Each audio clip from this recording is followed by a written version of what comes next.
Welcome to this edition of Platform. I am Muhammad Kudu Abubakar. Nigeria's 1999 constitution, as amended, provides and mandates the local government authorities as multi-purpose bodies responsible for delivering a broad range of services in relation to roads, traffic, planning, housing, economic and community development, environment, recreation, amenity services, fire services, and several others. Out of a total of 774 local government areas in Nigeria, 6 are in the Federal Capital Territory, FCT, but they are specifically called area councils. They include Abaji, Abuja Municipal, Buari, Gwagwalada, Kuje, and Kwali area councils. The 1999 Constitution, as amended, also tasked the local governments to ensure order in the markets, provide citizens with amenities, service roads, streets, drains, public places, and to build new facilities where necessary. This edition of Platform examines the functions of these area councils with specific focus on the Abuja Municipal Area Council, which has the privilege of hosting Abuja's 3 arms zone, that is the Presidential Villa, National Assembly, and the Judiciary. Honorable Abdullahi Adamu Kandido is the Chairman, Abuja Municipal Area Council, and our guest on this program. Born in Jiwa Village, 3rd December 1965, Honorable Kandido holds a postgraduate diploma in journalism and a HND in journalism. He had served as supervisory councillor for Works, Abuja Municipal Council 2001 to 2003, Council Secretary, AMAC 2004 to 2006, and was appointed interim chairman of the Abuja Municipal Council in 2000. Honorable Abdullahi Adamu Kandido was elected executive chairman, Abuja Municipal Council in 2016. From 2016 to date, he has piloted the affairs of the Abuja Municipal Council, which hosts the Abuja Federal Capital City, consisting of 12 wards, namely Garki, Gwagwa, Gwarimpa, Jiwa, Karshi, Kabusa, Karu, Nyanya, Orozo, and Wuse.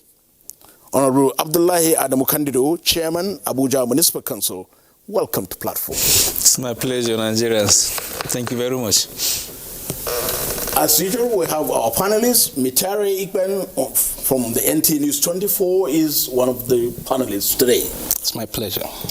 Of course, our regular panelist, Ruth Aguele. It's a pleasure to be here. Honorable Abdullahi Adamu Kandido, welcome once again to Platform. Thank you very much. I'm From honored. 2016 to date, you have been piloting the affairs of the Abuja Municipal Council, and it is a unique council. But before we go to the day-to-day running that you have been superintendent, what exactly, because I can see in your CV, you are already part and parcel of the council, from supervisory councillor, and you rose through the ranks. What interest made you to remain in that council or within the local government authority, even though you are trained as a journalist? Thank you very much. I think I am more or less a household name in Abuja Municipal Council, not necessarily because I went into politics.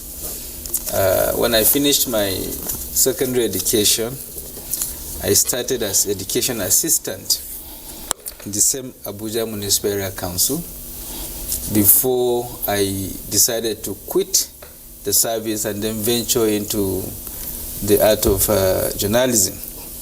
Having gotten my training, indeed, immediately after my first certificate, that is the National Diploma in Journalism, I was called by the constituents to go represent them as a honorable elected councillor. And that was, of course, precisely in 1999.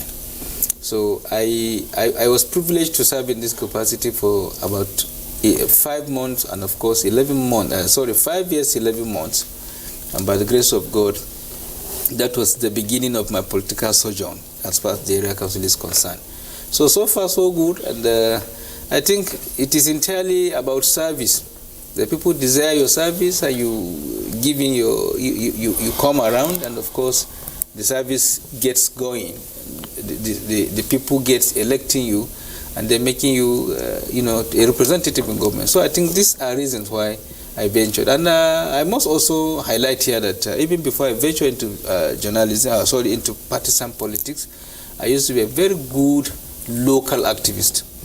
I'm so concerned about the welfare of the people. I'm so concerned about the development of my community. And so they saw that in me, and I think that may have propelled the action and then made me to be a politician. Today, this is who I am. Well, from 2016 to date, you were elected executive chairman. Certainly, like I said much earlier, you are part and parcel of the area council. Actually. But how will you describe the state of affairs of the council before you now assumed office in May 20th, 2016?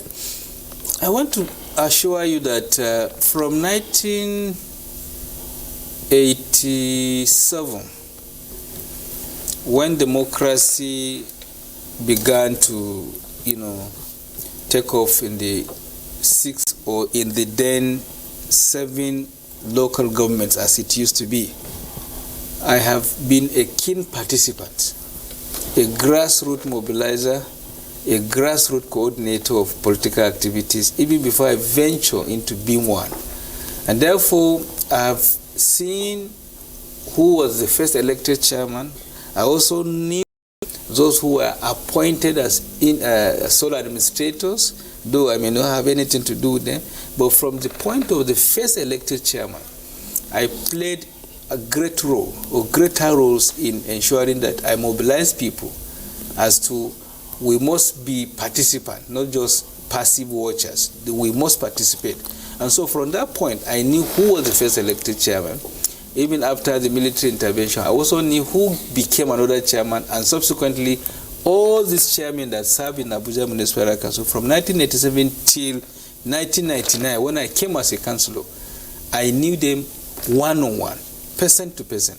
And so they all did everything possible to improve the lives of the people of Abuja Municipal Council in their own way. Don't forget, every administration has its own pros and cons. And so they made the council the way they made it. They got it improved to a certain extent.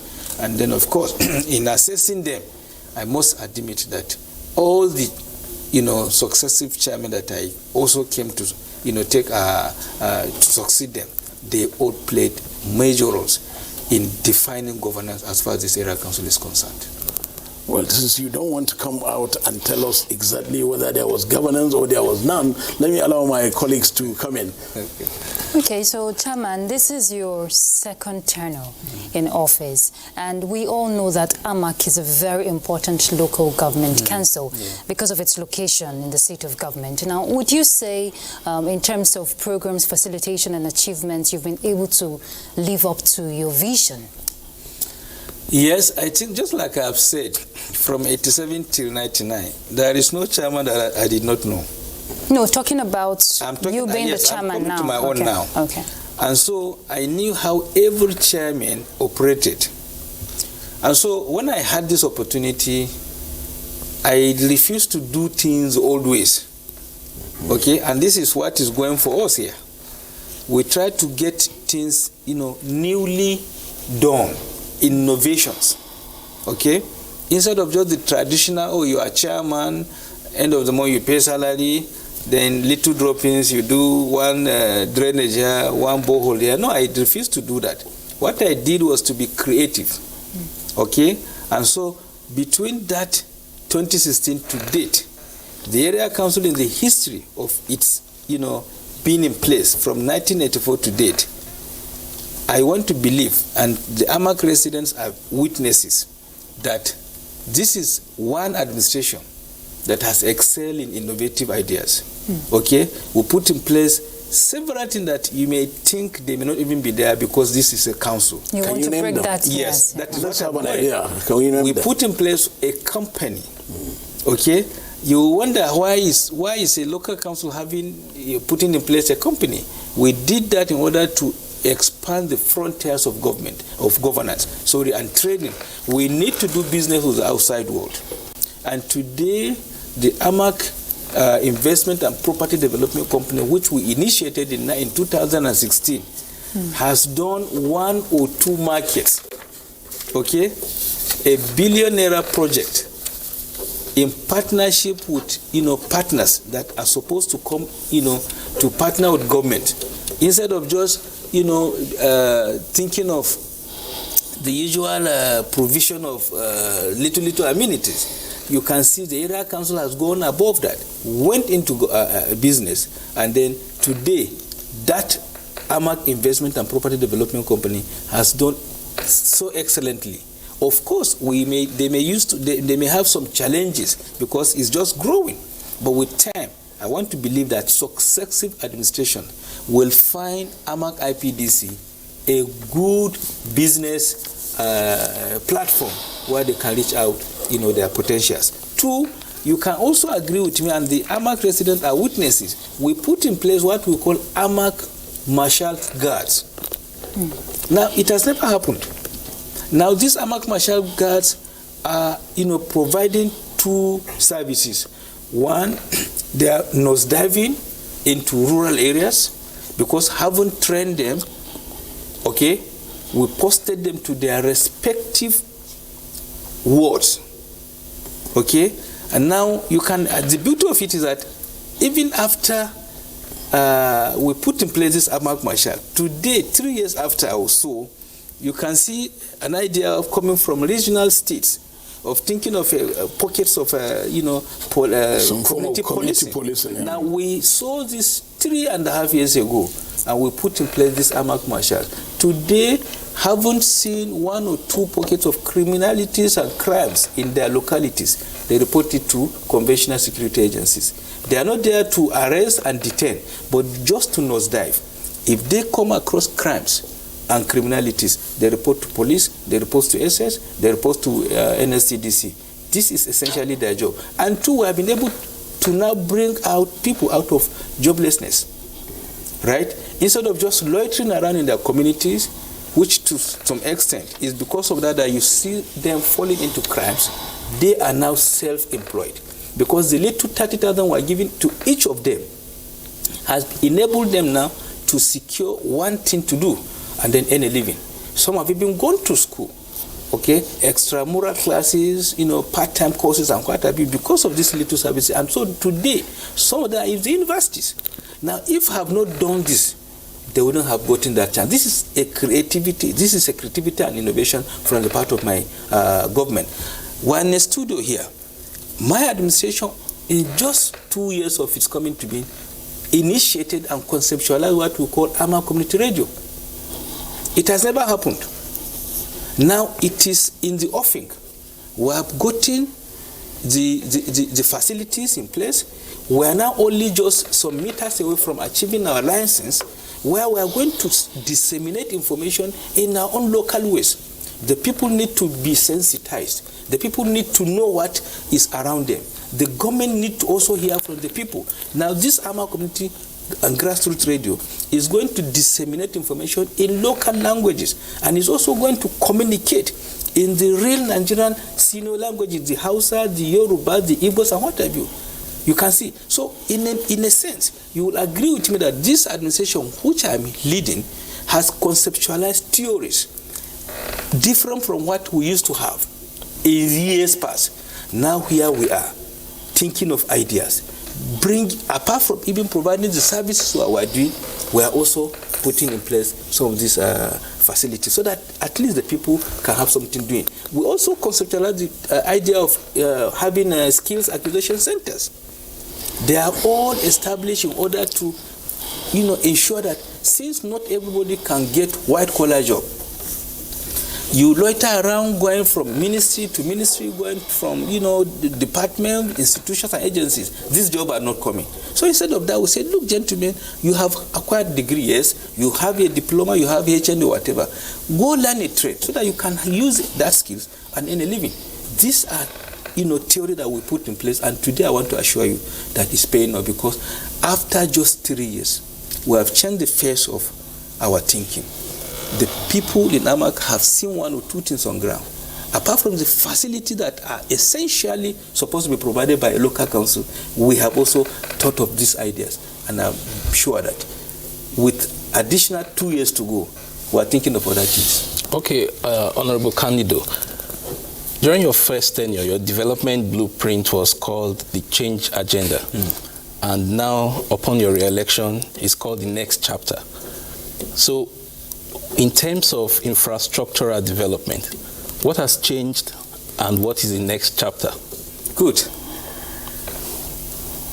We put in place, and I think the brochure there defines what we were able to achieve in the last 3 years. Now, what do we intend to achieve in the next chapter is to ensure stability of what we're able to do. Why did you call it the next chapter? Yes, at the federal level, the APC is saying next level. Yes, and don't forget AMAC is also APC.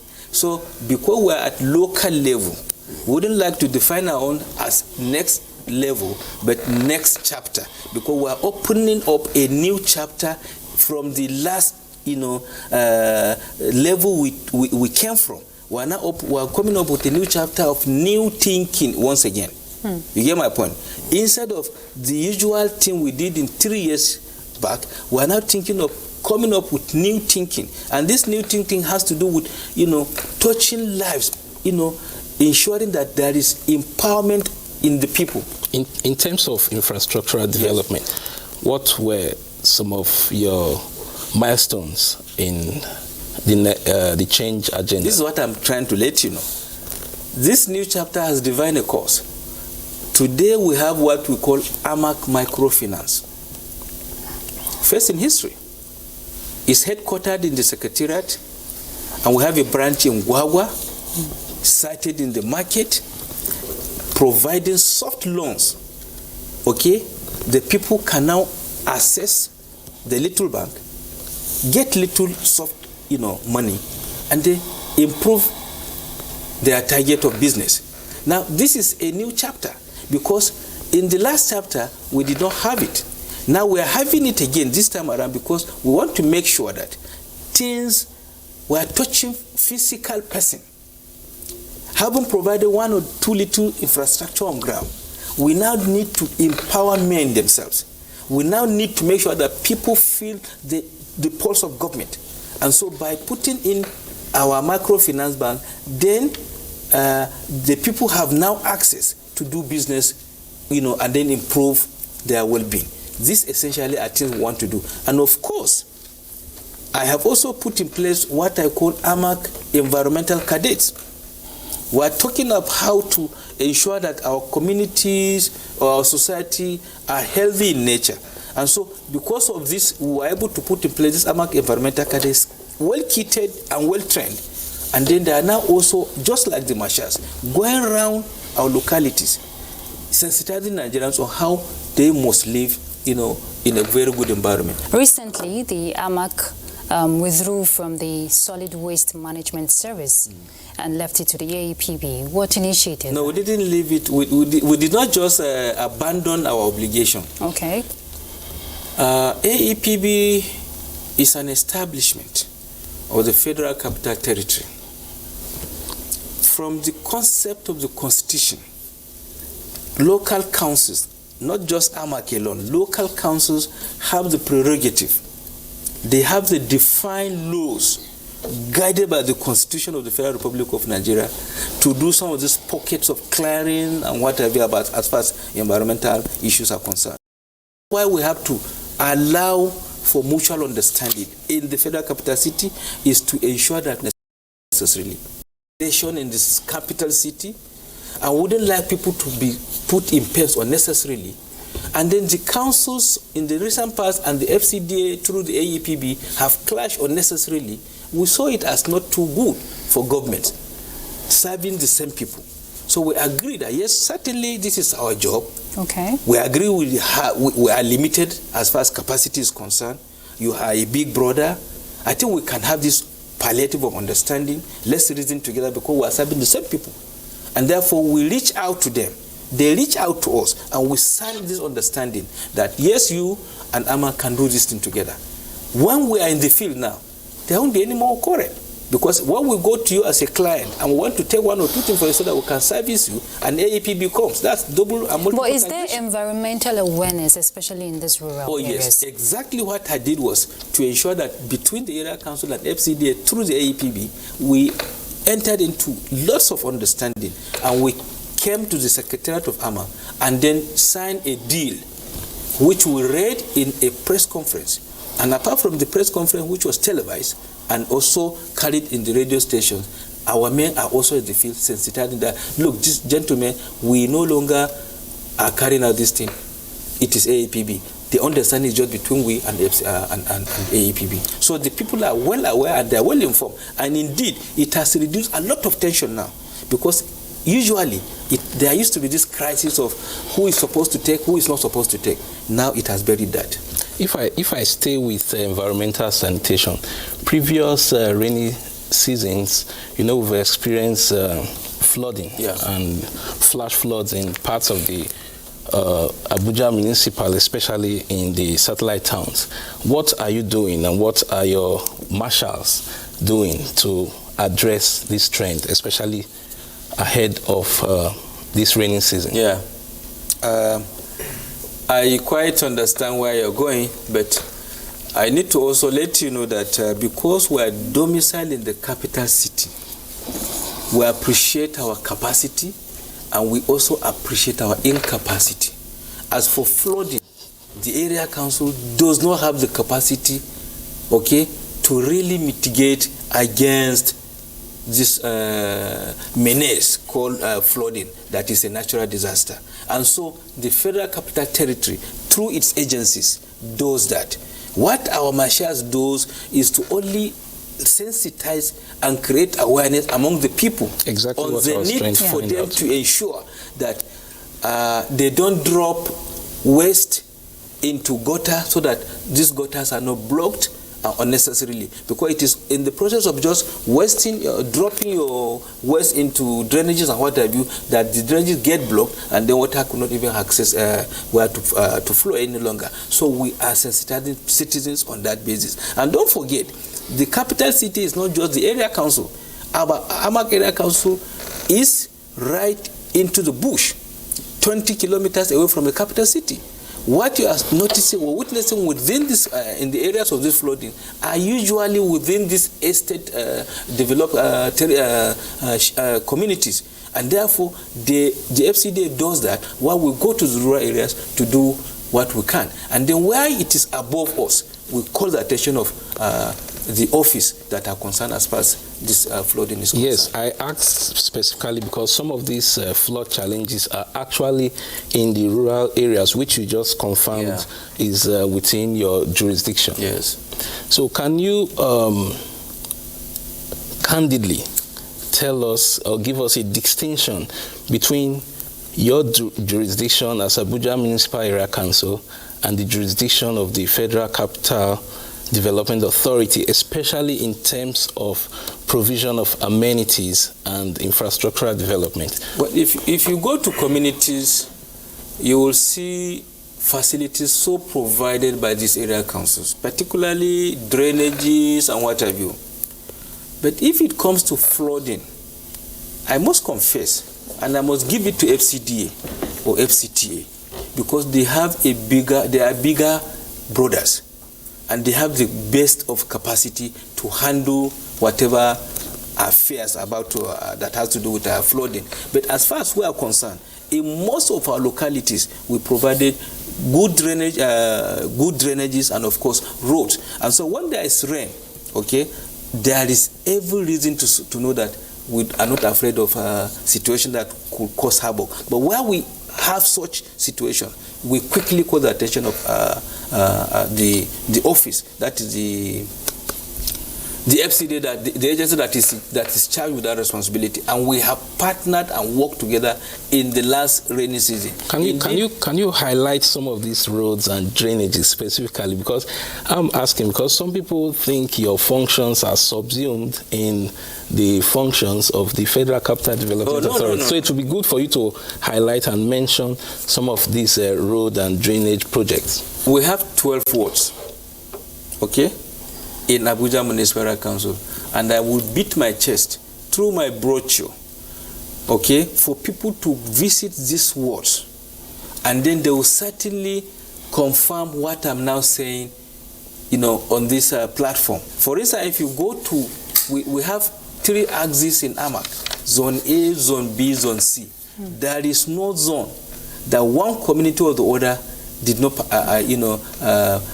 get benefit from some of these facilities. Is it in the area of drainages? Is it in the area of asphalting of roads? Is it in the area of even rural electricity?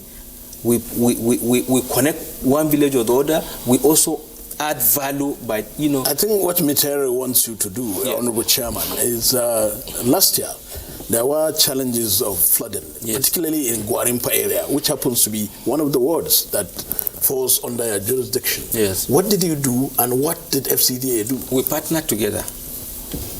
Our AMAC, as a council, have an office where we call it emergency unit. The moment we have situations that is approaching like this, and we know that it's going to overwhelm the area council, we quickly get the attention of the agency that is concerned. And we have worked together. As if they are listening to me now, they will confirm that yes, we have been working together in this ceaselessly. There is no point where you have a situation that is about to cause havoc that you don't see FCDA people and you don't see AMAC people there. Because what we agree is that we don't have the capacity like they do. And so we don't take chance. Though it's in AMAC, but we don't allow this chance to be lost. So we're in February, FCDA. As we approach the next rainy season, what are your plans? Very good. As it is already approaching, we are now already holding series of meetings. One of the platforms for our meetings is to discuss these prone areas. We have identified some of these flash points and we are discussing them at the management. Then by next week, we are now inviting the stakeholders from most of these prone areas so that we can further enlighten them on the need for them to be proactive. What about other area councils? Is there a synergy? Because if it's just protecting my own territory, the whole essence is to ensure environmental sustainability. Sincerely, I want to assure you that particularly the new crop of chairmen that we do have, there is this semblance of unity. Okay? There is synergy between all of us, the 6 in number. And so what affects Abaji, you could see that Abaji is far away from Mama, but it affects me. And what affects me affects the chairman or the management in Gwagwalada. So there is this relationship that is already the bond is too great that we always discuss issues. And so we can be of assistance in one way or the other amongst us without any... so there are plans in place? Yes, of course. Okay. Particularly, for instance, my closest neighbor is Buhari here. Okay, you can see we have communities, you know, side by side each other. We have this understanding. And if there's any problem in Buhari, I rush there. If there's any problem in AMAC, the chairman of Buhari also gets to AMAC so that we share notes and we share ideas. Now, your change agenda and the reforms and initiatives you have brought up.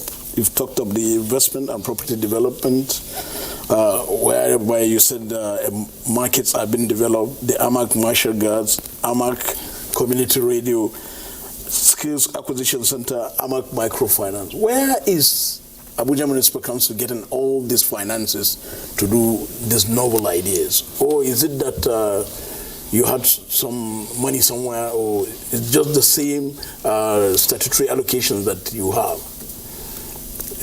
You see, these are something that Nigerians need to know. You don't just rely heavily on allocations.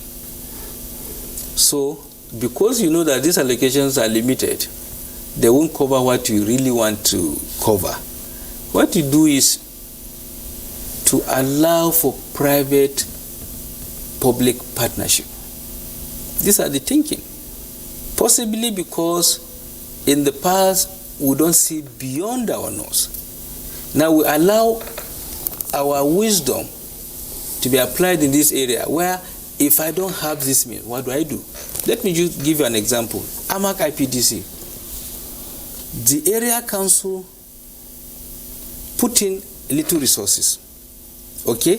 Now, to allow the property development company to take off. Haven't taken off, it is now the responsibility of the management of this investment company to now reach out with partners so that they can do this business together. But whatever you put there is still AMAC.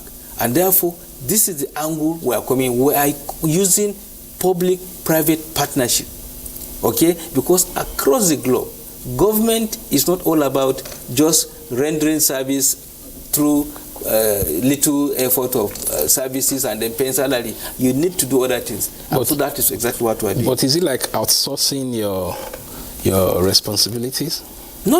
It doesn't outsource any responsibility. You see, okay, let me tell you an instance. AMAC is a major shareholder in the microfinance. We now employ other Nigerians who are willing to be shareholders. Okay?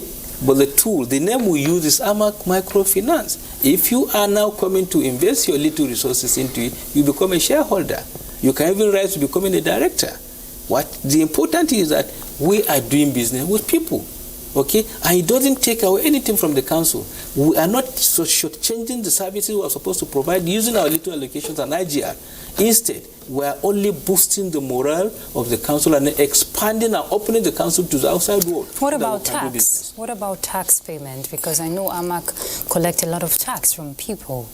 What you say? Or levies. What you say? Such as tenement rates. Okay, when you say a lot of tax, yes, AMAC has lots of sources. Okay. Unfortunately, very unfortunately, the major revenue source is what is called the tenement rate. Very unfortunate, like I keep saying. When we came in 2016, we were only privileged to enjoy, very smooth collection for not less than 5 months. Thereafter, we had issues with organs of government. When I say organs of government, I'm talking of superior organs of government that are also wishing to also partake in these collections. But of course, this is something for another day because we have been able to reach out, with these organs of government, and there is peace between us now. Though you will not say that some client did not take AMAC to court because they want to pay and see what the services that are provided. Which is what I'm getting at. Good. Now, it's an opportunity for you to clarify on that because a lot of residents under the AMAC Yes. are of the opinion that they want to see, the benefit of what they're giving back. And they are seeing the benefit by the grace of God. One of the important reasons why tenement rate is collected from the rich is to enable the poor get service. This is one of the beautiful reasons. Nigerians are tax unfriendly. You don't expect Abuja Municipal Council now to plug a little resources from you, a property owner, in Guzape area or in area 1 or area 2. And then you expect the area council to now, in turn, come and give you borehole. No, it is not done. What this segment of resources is supposed to be used is to plug it from you, the well-to-do one, and then take it to service the poor locals. That is also an essence. But within my own wisdom, I decided to say no. Even the properties in the cities need some touching. Has there been any level of compliance? Because I remember in 2018, you were hammering on that. Yes. This leads to pay this non-payment of property tax. Any compliance? What move did you make? No, you see, we do not have any issue with the clients. I mean, when I mean the client, I mean the property owners. Yes. We don't have issues with them. What we had issues was on the modalities for collection. But we have to make our defense because we know we are guided by the Constitution.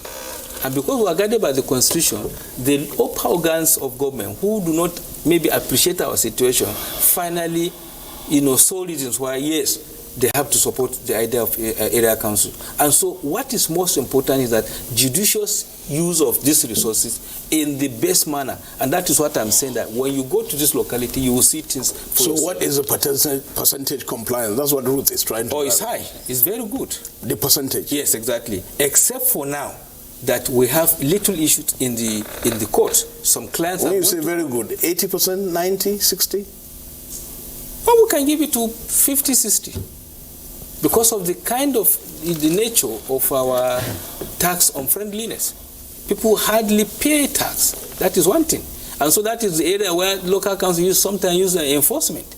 And while applying enforcement, certainly, sometimes you don't get the best of relationship. But can you explain this little scenario? Residents within Garki, for example, Yeah. you find out that they provide refuse bins for themselves, for their areas, and they pay tenement rate.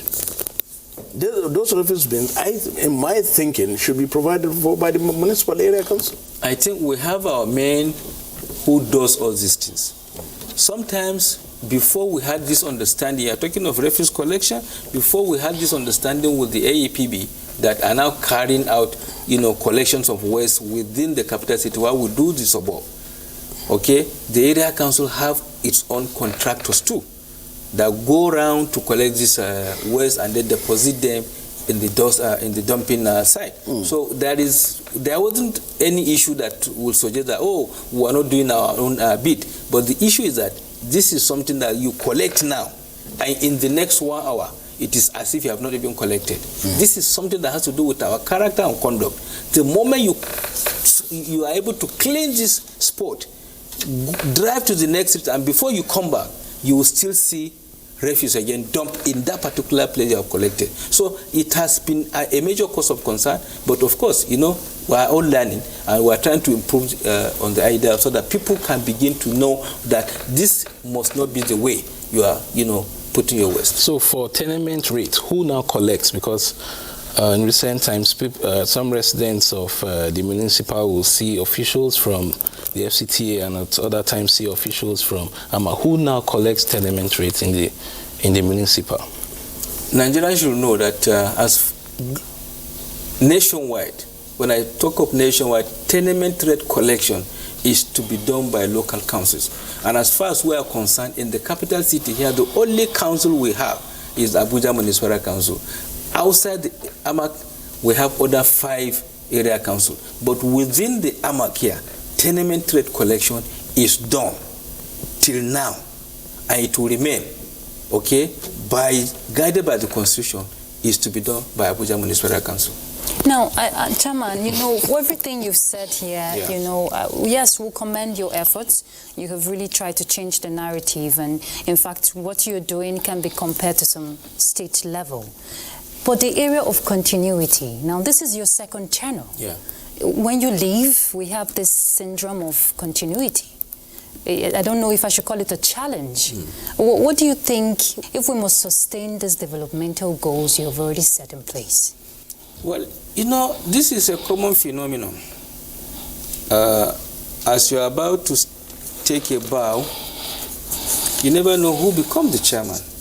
As I sit with you now, I don't know who is going to become chairman of AMAC after I leave. Only God knows. But what is most important is that when you come and, take over and you see beautiful strides, what should impress you is to ensure that you continue to maintain it. Because there shouldn't be any reason why you kill an idea whose time is already there. So the base of idea is to ensure that you maintain that platform. For I can't believe my eyes if somebody who becomes chairman after me kills AMAC IPDC. I can't believe my eye if somebody coming after me kills AMAC Marshal, because you are going to send back these children back to unemployment. And they are also not going to provide this local community policing that we're talking about. But you have 3 years from now. I know. So I have less than that. Okay. He has 2 years. I have 2 only years. 2 good years now. The other fractions are just about 3 months, added to it. Now let's talk about this next 2 years that you have. What will you be doing? What will be your blueprint, if any? And then what projects should your constituents look forward to? Good. I am coming in now in my second term with new crop of councillors. And I desire that as councillors elected by that same people, they need to also showcase their potentials. Only 4 months ago, in our budget retreat, we agreed to put in place some infrastructure in their localities. We have ranging from, road construction. We still want to add more. We also want to make sure that some schools are added. We also want to make sure that we build primary health care. This, for me, is only to attract these services very close to the people, because, like I told you, Abuja Municipal Council is not just about Area 11 to AYA. We have communities 20 kilometers inside the bush. And therefore, these councillors are representing this constituent, and they need to also showcase that we were elected and these are services. So we are put in place measures, and this is the second week now. Sorry, this is the third week that we are doing, public procurement of our tenders, so that by the time we are done with it, I want to assure you that any moment in March, we will commence with speed provision of facilities that will add meaning to people's life. Let's look at these primary schools and then the primary health centers. Which are the areas you have already mapped out that you're going to make, or rather provide these facilities to? You're talking of communities? We have identified communities, one in Nyanya. We have identified some communities in Karishi Ward. I may not be able to just roll out names of these communities right now, but every ward, the 12 ward, we have one project in health, we have one project in education, we also have one project in road construction, so that every ward will be assigned these facilities. So at the end of just about 3-4 months to come, when we begin to go around to supervise and even commission some of these projects, it will be a talk of the town that yes, these are things that we have been asking for, and it will still come their way. Traffic situation appears to be one of the mandates of the local councils.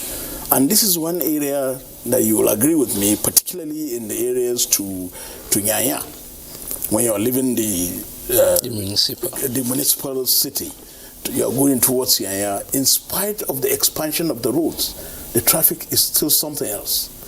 What are you doing about that? I think this is not, let me be very frank with you, transportation sector, all right, is a disturbing trend. And it has gone beyond the capacity of local councils in this case, because we are talking of the capital city. No council like what I have today can manage traffic except the superior authority, which is the Federal Capital Territory. And therefore, they have taken charge of that. Okay, we used to have, each time we talk about transportation, then it has to be this common Kekena Pave and what have you. Those ones are being managed by area councils. But because of the nature of their services, which is not too elitist nature, I think the Federal Capital Territory has come in there and have, dislodged them from the capital city. So we have very little to do. But of course, where it affects us, where it concerns us, now is to ensure that we have a motor park, the only motor park that is available in the city, which very soon we are going to lay foundation for its takeoff. That is the Jabi Park. Okay, that is the only modern park that area council now want to ensure that we build it so that it will serve the purpose for which it is intended. You agree with me that in the entire capital city, the successive administration were not averse to ensuring that in each district we have motor parks. They couldn't do that. So it cannot be the fault of this current administration. It is the fault of successive administration.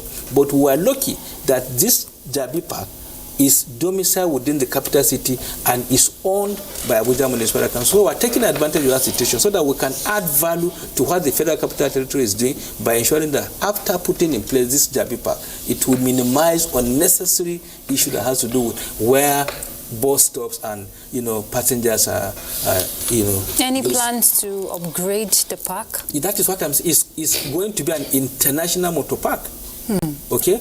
We are partnering with a developer, and we have reached an advanced stage. Very soon we are going to do the groundbreaking of that motor park. It's going to be one in town, because in the entire capital city you do not have any other motor park in town. And luckily, because this is domiciled within the area council and is owned by us, we will not like to play with it. We are taking advantage of this situation so that in our own way support the Federal Capital Territory while they are ensuring that the capital city is tidied as far as transportation is concerned, we now also support them by saying this is motor park where you are not going to, Nigeria will go now to use as the... Are you thinking of motor park for Keke Napep people as well? Not quite for now. What we are busy about is the motor park is in Jabi is going to be multidimensional. Okay, it's going to be so attractive. It's a modern one in the city, for that matter, which is also going to house other facilities like banks and what have you. And don't forget there's a railway corridor around that particular place. So this is going to add value. What I'm saying, we are going to complement the effort of the Federal Capital Territory, because the current administration of Federal Capital is doing everything possible to keep Abuja tidy. So the Keke Napep falls under your jurisdiction? Yeah. You will agree with me that they operate in a disorganized manner. I agree. They don't obey traffic. Yes. They drive the way they like. So is it these your marshals that are responsible for putting them in check, or who? No, that is in the localities. Of course, in the localities where that is the suburb, from Nyanya down to Karshi, and then from Kado down to Day side, our people manage them. Okay, but in the city, we don't have the capacity to do that. Which is why some of them have been banned in some areas. Indeed, we didn't frown at that, because we can't afford to have the city in the manner they wanted to see it. So it is better that the Federal Capital Territory takes the bull by the horn by telling them, by regulating their services. Now they have been sent to the suburb. In the suburb, we are managing them, and I think it's a better idea. What about upgrade of markets? Any plans? Good. Of course, we have markets in the Federal Capital Territory and markets in Abuja. Them. We are upgrading them. For instance, if you go to Gwagwa now, we have an old ancient market, okay, that was built during the native authorities. We upgraded them. You go to that community, you'll be amazed as to how that market that used to be something, an ISO, is now wearing a new look. Okay. We also have an idea in Nyanya market. Okay. In Karo market. In Karo, yes. In Karo market, you can see it's a SAMAC project, though it wasn't executed during my tenure, but government is transcend. It was put in play by the Honorable Zafania's tenure. And you can see it's a beautiful thing. At least it has upgraded the facility that used to be there in those years. Now we're also doing the same thing in Kabusa market right now. If you go to Kabusa, you agree with me that a new market is coming up in partnership with developers. Our thinking should be that we must not, live in the past. We are improving, and so every of our facility must also be upgraded. We must not live in the past. Yes. That brings us to the issue of constitutional review, which is coming up now. What reforms or amendments do you envisage, or will you suggest, having been on the saddle from 2016 to date, for the local government councils? I think if we have to talk about constitutional amendment, there are several issues surrounding constitution that need to be amended. But of course, since you want my views from this point of local councils, I said it and I will repeat it, that local councils are the government very close to the people. 90% of Nigerians live in these localities.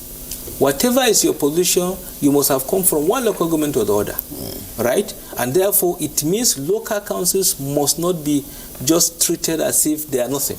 They must be, taken good care of. And that is why we are saying a situation where local councils are not having autonomy, the end result is disservice, because the people will not see any service. And therefore, we are supporting this idea of autonomy by the National Assembly. This time around, they must not allow this idea of autonomy eluding the local council, because when they do that, at the end of the day, it is the people that suffer. But what is the scenario like with your council and the FCT administration? No. Especially as it relates to the challenge of joint accounts, which we know bedevils other councils in the country. Yes, even that I'm not talking in respect of AMAC or in respect of the area councils in FCT. I'm only saying it in sympathy to other local councils across the state. You have a symbiotic relationship with the FCT? A symbiotic relationship between the FCT and area councils. A kobo has never been taken away from our area council. In fact, we have the fullest of autonomy. particularly under the current minister and the Minister of State. So much, reason to say these gentlemen have taken off their eyes from whatever belongs to the local council, and that is autonomy. We're not just talking about economic autonomy, but administrative autonomy, because they have reason, they have never interfered. In a few words, are you residents of FCT appear to support the need for a mayor? Are you one of them? Well, I think I may be a supporter, but not by defining the kind of office you mentioned. When you say a mayor, what is a mayor? I'm already a mayor. The chairman of Abuja Municipal Council is the mayor of the capital city. It's only by definition. What we're asking for, even if you are going to give the person the name of a monitor, give him, but let there be an election of a second-tier structure. Let me tell you, it is only the Abuja person, you and me. I may be an indigenous, you may be a resident, whatever it is, we're all Nigerians. Okay? It is only you and me that suffers the fate of stateless citizens. Okay? This is the only place where you have citizens being administered through files as a ministry. It shouldn't be. Abdullahi Adamu Candido, I think we will leave that for another day. The issues you can see are inexhaustible. Yeah. So we will certainly come back to the issue of the constitutional reforms. And on this note, we thank you so very much for availing us with your time and coming to the studio to discuss issues related to your tenure and your aspirations and objectives for your people. Thank you very much. It's my pleasure, really. Thank you. Ruth Aguele. Thank you. I don't need to thank you, right? I will thank you. Thank you very much. Well, Platform, this edition discussed the local government councils and the challenge of service delivery. Honorable Abdullahi Adamu Candido, Executive Chairman, Abuja Municipal Council, has said it all. And he said he indeed has provided and is providing service to his people. That's Platform. Until we come your way again, I am Muhammad Kuda Abubakar. Bye for now.